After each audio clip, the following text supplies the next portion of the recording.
Good morning. দেখো একেবারে সকালবেলা তোমাদের সামনে একেবারে সেজে গুজে রেডি টেডি হয়ে আসলাম। যারা যারা সবর করো, কোথায় যাচ্ছি সব বলবো পরে।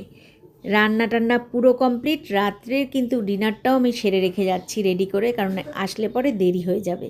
দেখো সিমই রান্না করে যাচ্ছি। দেখো এত তাড়াহুড়ো ছিল না, সিমইটা একটু ধরে গেছে, জানো, একটু লালচে হয়ে গেছে।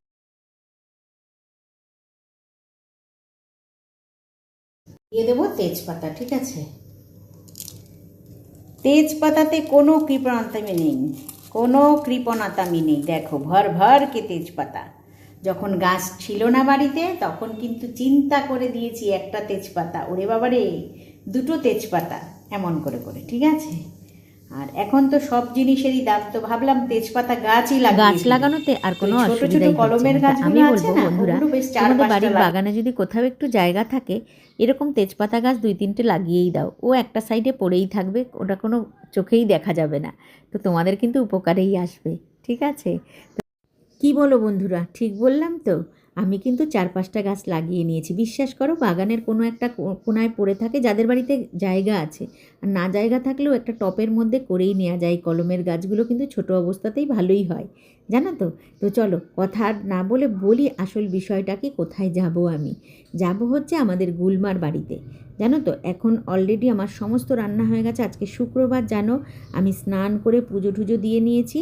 আজকে কিন্তু রাত্রের ডিনারের জন্য আমি রাত্রের রান্নাটা রেডি করে যাচ্ছি, কারণ এসে গিয়ে না আর ভালো লাগবে না, জানো তো। তখন না মনে হয় কি আর ভালো লাগে না। তো যাই হোক, এলাচ গুঁড়ো দিয়ে দিলাম, কিছুটা গুঁড়ো দুধ দিয়ে দিলাম। গুঁড়ো দুধ দেওয়াতে না পায়েসের টেস্টটা না আরও দ্বিগুণ হয়ে যাবে।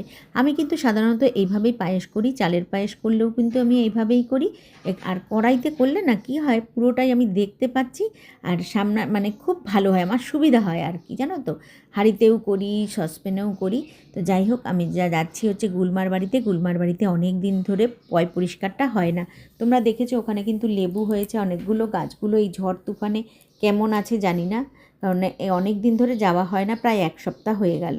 তো ওখানে যাব, কিছু গাছ লাগাবো, আর একটু পয় পরিষ্কার করা হবে। তো আমাদের অফিসের প্রদীপও যাবে, তো আমি যাব, ছেলে যাবে, রাজুদা যাবে। তোমরা তো এতদিন সবাইকে চিনেই গেছো, তাই না। এই দেখো ঘন হয়ে গেছে। আর জানো তো, সিমইটা না আজকে একটু ধরে গেছিলো, কড়াইটা এতটাই গরম হয়ে গেছিলো, সিমইটা একটু কালো, একটু লালচে টাইপের হয়ে গেছে। তো যাই হোক, কোনো ব্যাপার না, আমরা ঘরেই তো সবাই খাবো। এটা যদি বাইরের কোনো নিমন্ত্রিত কাউকে খাওয়াতাম তাহলে কিন্তু এটা আমি ইউজ করতাম না, অন্য নতুন করে বানাতাম আবার। তো যাই হোক, দেখো বড় বড় সাইজের বাতাসা, এই বাতাসাগুলো কিন্তু আমি আগরতলা থেকে নিয়ে এসেছি। এগুলো জানো তো শিলিগুড়ি, কলকাতায় আমি অনেক খুঁজেছি, পাইনি। আর এতটা আমি রেখে দিলাম, আবার একদিন চালের পায়েস করব, ঠিক আছে। তো দেখো পায়েস কিন্তু আমার মোটামুটি শেষ। মিষ্টি জাতীয় কোনো খাবারে এটা না দিলে কিন্তু একেবারেই চলে না।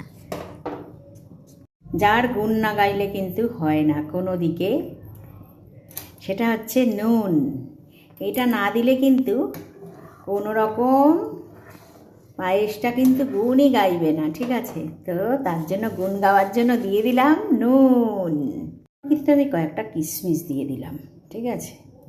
আমি যে কথাটা বললাম নুনের ব্যাপারে, কে কে আমার সাথে এক সহমত অবশ্যই কমেন্টে জানিও। ঠাকুরের ভোগে আমরা সন্দব লবণ ব্যবহার করি, আমাদের রান্নায় সাধারণ। রাত্রের ডিনারে পায়েস হলে কেমন হয় একবার অবশ্যই কমেন্ট করে কিন্তু জানাবে কেমন হলো, কেমন হলো পায়েস রান্নাটা। আমি কিন্তু এইভাবেই রান্না করি সচরাচর, আর ঝটপট করে হয়ে যায় আর কি, ঠিক আছে। চালের পায়েসও সেম, চালটাকে কিছু সময় ভিজিয়ে রাখি দুধের মধ্যে, ধুয়ে দুধের মধ্যে চালটা ভিজিয়ে রাখি, ব্যাস ঝটপট হয়ে গেল।